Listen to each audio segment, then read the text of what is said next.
కోరుతూ ఎల్బీనగర్ హస్తినాపురంలో బీసీ విద్యార్థి సంఘం ఆధ్వర్యంలో విద్యార్థులు ఆందోళన చేపట్టారు.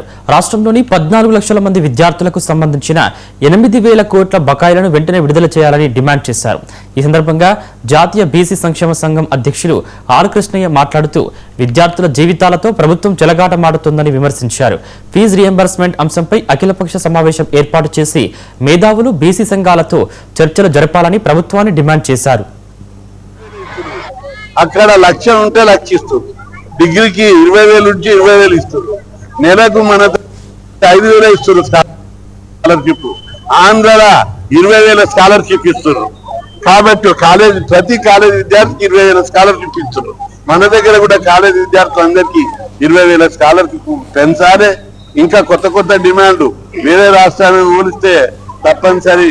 ఇంకా మీకే ఇబ్బంది, మేము ఇప్పటికే మర్యాదగా చెప్తున్నాం. కొత్త డిమాండ్ అది లేకుండా బకాయిలు ఇచ్చి పిల్లల ఉసురు ముట్టద్దు. పిల్లలు చనిపోతున్నారు, అప్పుల పాలై ఇబ్బంది పడుతున్నారు. కాబట్టి వెంటనే బకాయిలు ఇవ్వు. మీ మీద ఇక ఇవ్వకపోతుంటే వ్యతిరేకత పెరుగుతుంది, ఇంకా ఇబ్బందుల పాలవుతారు. కాబట్టి ఇచ్చే వరకు మాత్రం వదిలిపెట్టే ప్రశ్న లేదు. ఈ రోజు వేలాది మందితోటి ఇక్కడ హస్తినాపురం గడ్డ మీద ర్యాలీ చేయడం జరిగింది. రాష్ట్ర ప్రభుత్వం 34 నెలలు గడిచిపోయింది.